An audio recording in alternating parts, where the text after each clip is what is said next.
Hey, good morning friends. Hope all of you are absolutely doing great and all healthy.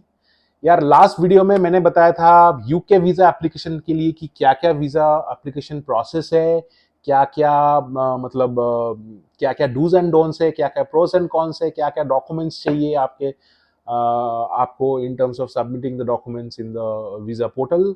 तो मेरे पास दो तीन comments आए थे कि बता दो वीज़ा का फीस क्या है और क्या क्या प्रोसेस है पोस्ट एप्लीकेशन, क्या हम लोग को जाना पड़ेगा बायोमेट्रिक्स के लिए कि नहीं। तो सोचा मैं एक छोटा सा वीडियो बना दूं आपके सामने, तो ये रहा आपका सामने एक छोटा सा वीडियो, तो देखते रहो। हाँ, सो क्या होता है पोस्ट एप्लीकेशन, आपको एक डेट दिया जाता है इन टर्म्स ऑफ कि आपको विजिट करना है visa office, VFS office basically. So I have done my visa application in Delhi from Gurgaon, so I have taken the chosen the application centre as Delhi. तो मुझे यहाँ पे शिवाजी स्टेडियम जाना पड़ा फॉर द बायोमेट्रिक्स।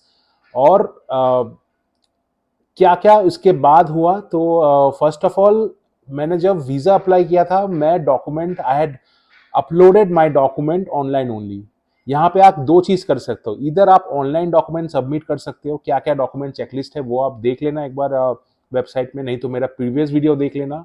और सेकेंडली आप अपना डॉक्यूमेंट कैरी कर सकते हो to the visa office. So what they will do, आपका ओरिजिनल और आपका ओरिजिनल डॉक्यूमेंट्स देके वो लोग फोटोकॉपी करके डॉक्यूमेंट अपलोड कर देंगे ऑन योर बिहाफ। बट ये फ्री में नहीं है, इसके ऊपर भी कॉस्ट अटैच्ड है। आई थिंक कुछ आई am not sure about the amount, but अच्छा खासा पैसा लेते हैं वो लोग इन terms of uploading your document. तो मैं सजेस्ट करूंगा कि अगर आप टेक सेवी हो, आपको बेसिक सिस्टम चलाना आता है, कंप्यूटर चलाना आता है, तो कोई बड़ी बात नहीं है, आप जाके डॉक्यूमेंट अपलोड कर दो। जैसे जैसे हम लोग ईमेल में अटैचमेंट करते हैं वैसे सेम चीज़ है, आप जाके डॉक्यूमेंट अपलोड कर सकते हो अगर आपको थोड़ा पैसा बचाना है तो। अगर नहीं बचाना है तो ठीक है, आप ऑफिस में लेके जाओ, कोई दिक्कत नहीं है, वो लोग डॉक्यूमेंट अपलोड कर देंगे on your behalf. So document upload करने के बाद क्या हुआ, मेरे पास डेट आया बायोमेट्रिक्स का। So I had gone to the Shivaji stadium in Delhi to give my biometrics. फिर वहाँ जाके फिर फर्स्ट मैं एंटर किया, मेरा सब फॉर्म्स वगैरह सब कुछ, आईडी कार्ड मतलब पासपोर्ट सब कुछ चेक किया। फिर मुझे अंदर बुलाया कि आ जाओ। और वहाँ पे ना वो लोग बहुत कुछ ना आपको अपसेल करने का कोशिश करेंगे, बहुत चीज़ें। आप वो ट्रैप में मत पड़ना। आप अगर आप चाहते हो कि आपका पैसा थोड़ा बच जाए, कि क्या क्या अपसेल करने का कोशिश करेंगे वो मैं वीडियो का अंत में मतलब कमिंग क्लिप्स में बताऊंगा। आप जब भी अंदर जाओगे आपको एक काउंटर में बुलाएंगे, वहां पे लिखा है बोर्ड में UK and Ireland specific counter. वहां पे जाके आपका फिर से फॉर्म्स और पासपोर्ट्स देखेंगे, आपका स्लॉट्स भी चेक करेंगे कि आपका स्लॉट्स कंफर्म्ड है कि नहीं। तो तब जाके फिर आपको एक एक फॉर्म देके फिर अंदर भेजेंगे, अंदर मतलब एक एक फ्लोर में भेजेंगे जहाँ पे बहुत सारे वीजा एडमिन ऑफिशियल्स बैठे रहते हैं। तो वहां पे जाके फर्स्ट ऑफ ऑल आपको वहां पे जाके फॉर्म पहले फिलअप करना है। तो make sure you carry a pen with you, a ball pen with you, because उधर जाके आप पेन किसी से मांग नहीं सकते क्योंकि सबके पास एक एक ही पेन होगा। तो पेन जरूर कैरी करना, फिर वो फॉर्म एकदम सही से फिलअप करना इन ब्लॉक लेटर्स और in in your specified which is understandable. फिर फिलअप करने के बाद एक आपको टोकन दिया जाएगा। उसके पहले ही जब आप पहले काउंटर में गए थे ना, वहां से एक टोकन दिया जाएगा। मुझे एक टोकन दिया गया था वहां पे, जैसे आप बैंक में जाते हो एक टोकन दिया जाता है, टोकन नंबर। तो टोकन नंबर आपको शो करेगा बोर्ड में, ठीक है। तो बोर्ड में शो करने के बाद वो टोकन नंबर जब आएगा फिर आपको बुलाएंगे वो काउंटर में। काउंटर में बुला के फिर से वही फॉर्म चेक करेंगे, आपका पासपोर्ट चेक करेंगे, आपको पूछेंगे कि is it your first time visit और इज सेकंड टाइम, दो सब कुछ लिखा रहता है उस वहां पे। बट वो आपसे पूछते हैं। यहाँ पे दो चीज है, दो कैच है यहाँ पे। क्या दो चीज है यहाँ पे ना, you can take your delivery of your visa within 1 day, or you can take the delivery of the visa according to the standard timelines. So 1 day delivery के लिए they charge 40,000 rupees. And 1 day delivery के लिए मैं suggest नहीं करूंगा आपको। अगर बहुत कुछ एक्सट्रीम कुछ इमरजेंसी हो जाए, कोई फैमिली मेंबर वहां पे कुछ हादसा हो जाए, कोई फैमिली मेंबर मतलब कुछ भी इमरजेंसी हो जाए तभी लो, नहीं तो 1 डे डिलीवरी का कोई मतलब नहीं बनता उधर जाने के लिए, ठीक है। तो ये एक चीज है, वो एक ध्यान रखना। आप फॉर्म में जरूर से क्लिक टिक करना कि आपको वो लोग फॉर्म पे तो नहीं, सॉरी, वो लोग पूछेंगे कि वन डे डिलीवरी चाहिए कि क्या चाहिए, तो आपको वो साफ साफ बोलना पड़ेगा, नहीं, as per the standard timelines I want my visa. ठीक है, तो ये एक चीज हो गया। सेकेंडली, पहले लास्ट ईयर का वीजा का बहुत बैकलॉग्स था, एक एक महीना, दो दो महीना, बैकलॉग्स था, बिकॉज कोविड के बाद सब ट्रैवल खुल गया था and people used to travel a lot. तो वो एक चीज था जहां पे डिमांड ज्यादा था और उन लोग का शॉर्ट स्टाफ भी थे शायद, उसलिए थोड़ा डिले हो रहा था वीजा का। बट अभी with in 7 days you get your visa done, all dust, you get your visa stamped with in 7 days, maximum 10-12 days लगेंगे अकॉर्डिंग टू द केस। मेरे को I got my visa with in 7 days, सो वो एक अच्छी चीज है। तो मेरा वीजा फीस कितना लगा? तो visa fees basically, if you are applying for a 6 months tourism visa और a visit visa, so the charges would be around 11,000, 11,000 रुपया। बट अगर आप वही चीज अगर एक साल के लिए अप्लाई करते हो कि एक साल के लिए मुझे विजिट वीजा चाहिए, मल्टीपल एंट्रीज चाहिए, तो उसके लिए आपको 20,000 देना पड़ेगा। But for the first time visit, for the first time अगर आप अप्लाई कर रहे हो, तो I would highly recommend you apply for only 6 months, क्योंकि फिर आपको 80% केसेस में आपको एक साल के लिए कोई वीजा देगा नहीं अगर फर्स्ट टाइम ट्रैवलर हो, वो फिर आपको 6 महीने के लिए देंगे। तो ये थोड़ा सोच समझ के आप अप्लाई करना, क्योंकि हॉलीडे वीजा में जा रहे हो, हॉलीडे आप साल में कितना बार करोगे? एक ही बार करोगे। ठीक है, तो कोई मतलब नहीं बनता कि मैक्स टू मैक्स कितना 6 महीने के लिए रह लोगे, मैक्सिमम 3 महीने के लिए रह लोगे। तो एक साल बहुत लोग बहुत कम करते हैं लोग, बट ये थोड़ा ध्यान रखना, एक साल और 6 महीना का जो चीज बोला कि first for the first time traveller.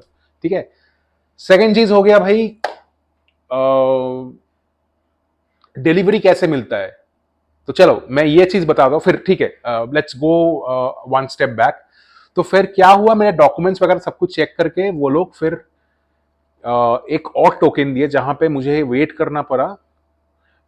नहीं, टोकन और नहीं दिए, वो वही टोकन से ना मुझे वेट करना पड़ा एक और स्क्रीन में जाके कि बायोमेट्रिक्स करना है। तो बायोमेट्रिक्स बहुत ईजी है, बायोमेट्रिक्स बस आपको फिंगरप्रिंट देना है, थंब थंब इंप्रेशन देना है और आपको बाहर आना है, बस आपका काम खत्म। ठीक है, तो ये चीज है, ये वीजा एप्लीकेशन। बट इसके आगे बहुत लंबी कहानी है, वो मैं आपको सुनाता हूं। मैं जब भी आप वीजा वहां पे अप्लाई करते हो जाके ना, तो मैं रिकमेंड करूंगा आप इधर वो फिजिकल कलेक्शन का ऑप्शन चूज करो, यानी या तो कोरियर ऑप्शन का चूज करो। कोरियर ऑप्शन का अगर वो चूज करते हो, फिर आपको यू नीड टू पे around 650 rupees for the courier, और कोरियर आपको 7 दिन के अंदर आ जाएगा आपके घर पे, आपके एड्रेस में। तो वो एक चीज है।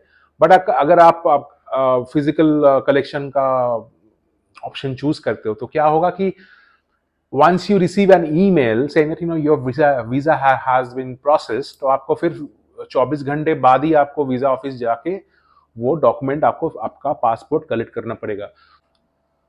अभी मैं बताता हूं कहानी क्या हुआ वहां पे, क्या क्या डूज एंड क्या क्या डोंट्स है, किस किस चीज से आपको बच के रहना चाहिए अगर आप आपका कीमती पैसा सेव करना चाहते हो। तो फर्स्ट, आपको अब जब जब आप एंट्री से घुसोगे, आपको बोलेंगे कि sir please take the premium service because there are lots of waiting, lots of people in the queue, and आपको 1-1.5 घंटा भी लग सकता है, 2 घंटा भी लग सकता है, 3 घंटा भी लग सकता है, बहुत लाइन है। तो आप प्रीमियम सर्विस लो। प्रीमियम सर्विस के लिए आपको 4,000 रुपया देना पड़ेगा, to be very honest, 4,000 rupees. But premium service कुछ नहीं है, आपको एक क्या बोलते हैं, एक लाउंज में जाके आपको बिठा देंगे सोफे के ऊपर और आपको मशीन वाला कॉफी पिला देंगे, बस वही है उनका प्रीमियम सर्विस। और एक आदमी आएगा और सब कुछ नोट करके लेके चला जाएगा। बट बायोमेट्रिक्स वगैरह आपको देना पड़ेगा, सब कुछ सेम है। बट वही है, आपको सोफे में बैठ के थोड़ा चाय और कॉफी का आनंद लेना चाहते हो तो जाओ प्रीमियम सर्विस ले लो, मुझे क्या आपत्ति है। मैंने लिया भाई क्योंकि मेरा ये हार्ड अर्न मनी है। अगर आपके पास थोड़ा एक्स्ट्रा है तो चले जाओ, ले लो। आपको अभी एक एक पॉइंट करके, एक तो पहला पॉइंट वैलिड था, थोड़ा मजे में मैं किया, बट आपको थोड़ा सीरियसली मैं एक पॉइंट बता देता हूँ क्या क्या आपको नहीं करना चाहिए वीजा ऑफिस में। First of all, premium service मत लो। सेकेंड, वन डे डिलीवरी आपको अगर बहुत जरूरत है तभी आप ऑप्ट करना, नहीं तो फालतू का आपका 40,000 रुपया देना पड़ेगा वन डे डिलीवरी में, one day delivery of visa. तो वो चीज आप मत ही लो तो अच्छी बात है। ठीक है, थर्ड इज एसएमएस सर्विसेज। तो वो लोग पूछेंगे कि I you okay with the SMS services. तो एसएमएस सर्विस क्या होता है, आपको वो एसएमएस आ जाएगा कि वीजा हैज बीन प्रोसेस्ड। कोई जरूरत नहीं है, I according to me it's non valuable services. तो उसके लिए भी कुछ पैसा, उसके लिए भी कुछ there is a amount attach to it. I am not sure about the amount because मैंने वो अमाउंट वो सर्विस लिया नहीं, तो मैं वो चेक ऑफ कर दिया अपने लिस्ट से, ठीक है। Third one is you know I know सबका एक एंग्जाइटी होता है वीजा एप्लीकेशन के टाइम कि भाई मुझे जल्दी जाना है, जल्दी जाना है और मेरे को जल्दी जाके वेट करना है। मैं बोलता हूँ कोई फायदा नहीं भाई, जल्दी जाके कोई भी फायदा नहीं। मैंने ये गलती किया, मैं आधा घंटा पहले चला गया था क्योंकि मुझे जाना था मेट्रो से, क्योंकि वहाँ पार्किंग का मुश्किल है दिल्ली में, तो पार्किंग बहुत कम मिलता है कॉर्नर प्लेस में। तो मैं मेट्रो से गया, मैं फिर coincidentally I reach there 1.5 hours before. तो फिर जाके मुझे वेट करना पड़ा क्योंकि अंदर वो लोग जाने दिया ही नहीं, सेइंग दैट आपका स्लॉट 1 बजे का है, तो आप 1 बजे से 5 मिनट और 10 मिनट पहले ही आना, आप जाके नीचे वेट करो। तो फिर आपको बाहर ही वेट करना पड़ेगा, तो कोई फायदा नहीं, एकदम टाइम से घुसो, जो स्लॉट है उसके 10 मिनट पहले अंदर घुसो, फिर काम खत्म करो। ये पॉइंट बहुत ज्यादा महत्वपूर्ण है, बहुत इंपॉर्टेंट है। कभी अपना लैपटॉप, कभी अपना आईपैड कैरी मत करना वीजा ऑफिस में, क्योंकि they will not allow you with all your devices, with your laptop, with your iPad inside the premises or inside the visa office. तो वो लोग क्या करेंगे, वो लोग बोलेंगे लैपटॉप और आईपैड लेके आए, अच्छी बात है, जाओ नीचे एक लॉकर सिस्टम, हम लोग का लॉकर सर्विसेज है, वहां पे जाके रख के आओ। मैं लैपटॉप कैरी कर रहा था बिकॉज मुझे को ऑफिस का काम था, तो मुझे फिर वो खत्म करके मुझे कहीं मीटिंग में जाना था, मैं लैपटॉप कैरी कर रहा था। वो गलती मैंने किया, क्या करना पड़ा, फिर मुझे नीचे जाके लैपटॉप सबमिट करना पड़ा। एक लॉकर का लिया 250 रुपया, लॉकर सर्विसेज का। और लॉकर सर्विसेज के मतलब कुछ नहीं है, एक जैसे मंदिर में हम लोग जूता रखते हैं ना, एक शेल्फ रहता है, वहां पे जाके एक टोकन दो, पैसा दो और लैपटॉप रख दो, बस। कौन अंदर आ रहा है, कौन बाहर जा रहा है, किसी को कुछ भी पता नहीं है, कोई भी सिक्योरिटी सिस्टम नहीं है। मैं क्या किया, मेरा काम जब हो गया, मैं अंदर घुसा, स्ट्रेट अंदर घुसा, लैपटॉप उठा के लेके आया। कोई भी कुछ नहीं पूछा कि भाई ये आपका ही सामान है, दिखाओ टोकन है कि नहीं है, कुछ नहीं। The last but not the least, this is for the females, for the ladies. अगर आप मेहंदी आपका हाथ में लगा है, आप प्लीज वीजा स्लॉट बुक मत करो, क्योंकि अगर मेहंदी लगा के जाओगे अंदर, तो they will not take your biometrics, क्योंकि फिंगरप्रिंट और निशाना आएगा ही नहीं इसमें बायोमेट्रिक्स मशीन में, तो दे रिजेक्ट यू, वो अंदर ही घुसने नहीं देंगे। मेरे सामने हुआ, एक फैमिली आई थिंक शादी से आए थे वो लोग, देहरादून से, फिर वो लोग शादी खत्म करके वीजा ऑफिस आए यूके जाने के, मतलब यूके वीजा अप्लाई करने के लिए। the female was not allowed inside only, क्योंकि वो हाथ में मेहंदी था। फिर जाके बोला कि मेहंदी उतर के आओ, फिर हम लोग अंदर जाने देंगे। तो ये चीज बहुत ध्यान रखना कि मेहंदी लगा के तो मतलब वीजा स्लॉट बुक करना ही नहीं है। अब मैं खुद का एक्सपीरियंस बताता हूँ। मेरा I got my visa with in 7 days। तो मेरे पास कुरियर आ गया था ब्लू डार्ट का, घर पे आके डिलीवर करके गए ब्लू डार्ट, तो बहुत अच्छी बात है। तो 7 दिन के अंदर मेरा वीजा आ गया। मैं तो मैं खुद ही ताज्जुब हो गया था भाई कि 7 दिन के अंदर कैसे आ सकता है, पर आ गया 7 दिन के अंदर, वो ही अच्छी बात है। तो मैं सजेस्ट करूंगा कोरियर सर्विस ऑलवेज आप ऑप्ट करो। वो उसमें पैसा लगता है, आई अंडरस्टैंड, 650 रुपीज लगता है, बट वो ऑलवेज ये ऑप्ट करो, क्योंकि आपको फिर जाके फिर कलेक्ट करना पड़ेगा। अगर आप वर्किंग हो, आपको चाहे बिजनेस हो, चाहे आप एंगेज हो कहीं काम से, फिर वो जाना थोड़ा मुश्किल होता है। तो उसके लिए मैं बोलूंगा कोरियर सर्विस ऑलवेज ऑप्ट करना। ये रहा दोस्तों एक छोटा सा video in terms of my visa application process और don'ts and dos in terms of क्या करना चाहिए पोस्ट एप्लीकेशन। तो मैं सोचा ये वीडियो आपके सामने डाल दूं। जब तक ये वीडियो आप देखोगे तब तक अभी वीडियो खत्म नहीं हुआ, रुक जाओ, अभी खत्म नहीं हुआ। तो मैं जा रहा हूं कल विस्तारा से, क्योंकि मुझे थोड़ा इंडियन एयरलाइंस भी थोड़ा एक्सपीरियंस करना था। वर्जिन अटलांटिक, ब्रिटिश एयरवेज बहुत हो गया, तो मुझे विस्तारा का एक्सपीरियंस करना था, क्योंकि वहां का लोकल लोग बोलते हैं, यूके वाले बोलते हैं कि भाई विस्तारा बहुत अच्छी एयरलाइंस है, खाना भी अच्छा है, सब कुछ अच्छा है। तो मैं भी सोचा कि एक बार विस्तारा विस्तारा से जाके देखता हूँ कैसा क्या है, और एक्सपीरियंस आपसे भी शेयर करेंगे कि कैसा है। And made in India, make in India का तो वो चल ही रहा है, तो why not avail the Indian airlines, मतलब विस्तारा विच इज इंडियन। तो ये एक चीज है। तो विस्तारा में भी थोड़ा बहुत इधर उधर चीजें हैं जो जहां पे आप पैसा सेव कर सकते हो। जो मेरा टिकट आया वो आया आपका 72,000, 72,000 रुपीज में, ठीक है, इंक्लूसिव ऑफ टैक्सेस।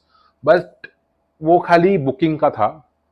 आपको अगर अपना मनपसंद सीट चाहिए होगा, जैसे कि मैं 6 फीट 6 फीट का बंदा हूँ, ठीक है, हट्टे कट्टे हूँ मैं मिडिल सीट में बैठ नहीं सकता, ना ही मैं विंडो सीट में बैठ सकता हूँ, क्योंकि फिर अकड़ जाता है पैर ना। और 9 घंटा फ्लाइट में ऐसा अकड़ के बैठना बहुत ही मुश्किल बात है। तो मैं देखा था कि लेग स्पेस वाला सीट तो भाई गला काट के रख दिया। मैं लिया नहीं, क्योंकि वो प्राइस देख के 7,000 रुपया just for a leg space seat. मतलब आप सोचो 7,000 रुपया में आप क्या क्या कर सकते हो। मेरा एक्सयूवी का टैंक फुल हो जाता है पूरा 7,000 में, ठीक है। तो 7,000 leg space seat, I dent find it very worth, तो मैं वो नहीं लिया। फिर मैं देखा आयल सीट है, तो भाई oil seat, so oil seat I had book my ticket in advance, so I got an oil seat for free. But मैं कल चेक करा था, अगर आप अभी के टाइम पे अगर आयल सीट बुक करना चाहते हो, आपको 2,500 रुपया देना पड़ेगा, 2.5 INR में। तो इधर भी एक पैसा लग सकता है। तो टिकट आप एडवांस में बुक करो, आप तुरंत, अगर as soon as you get your visa, आप नेक्स्ट दिन ही आप टिकट बुक करके सब कुछ रख दो आपके लिए, आपके फैमिली के लिए, ताकि आपको ये सब एक्स्ट्रा पैसा देना नहीं पड़े। एंड हाँ, मैं अपना नेक्स्ट वीडियो में क्या क्या शेयर करने वाला हूँ, मैं विस्तारा का एक्सपीरियंस शेयर करने वाला हूँ कैसा है। मैं अपना इमिग्रेशन एक्सपीरियंस शेयर करने वाला हूँ कि यूके वाले कैसे ट्रीट करते हैं इंडियंस को, और यहाँ का वीजा इमिग्रेशन कैसा है। फिर मैं शेयर करूंगा कि मुझे रोड ट्रिप्स करना है वहाँ पे, सो क्या मैं अपना इंडियन ड्राइविंग लाइसेंस में मैं वहाँ पे गाड़ी चला सकता हूँ कि नहीं, वो चेक वेक कर लिया, I am eligible to drive there, तो उसका भी डिटेल्स में दूंगा। फिर वहाँ का फूड एंड कल्चर जरूर मैं दिखाऊंगा। और लास्ट बट क्या बोल रहा हूँ मैं, last but not the least, मैं पॉपुलर प्लेस में इतना नहीं जा रहा हूं। मैं लंदन नहीं दिखाऊंगा इतना, मैं एकदम centre of the town centre नहीं दिखाऊंगा जहां पे, क्योंकि दिखाने के लिए आपको लाख वीडियोस मिल जाएंगे, लंदन दिखा, लोग लंदन दिखाते हैं। थोड़ा बहुत दिखाऊंगा, बट मैं जाऊंगा not so much explore places by Indian tourist. जो जो जगह है जो मतलब वहां का लोकल टूरिस्ट पसंद करते हैं, मैं वो सब जगह जाऊंगा, एक्सप्लोर करूंगा, आपको भी दिखाऊंगा, वहां का खाना भी दिखाऊंगा। क्योंकि लंदन तो सब जाते हैं, लंदन का वीडियोस तो आपको करोड़ करोड़ मिल जाएगा यूट्यूब में, ठीक है। तो मुझे वो सब नहीं करना है, मैं थोड़ा अनएक्सप्लोर्ड प्लेसेस में ज्यादा जाऊंगा, ज्यादा वीडियो करूंगा, वहां पर दिखाऊंगा। तो चलो बने रहो इस चैनल में, प्लीज लाइक एंड सब्सक्राइब करना, ज्यादा टाइम नहीं लूंगा। चलो bye and see you very soon in the next video in UK.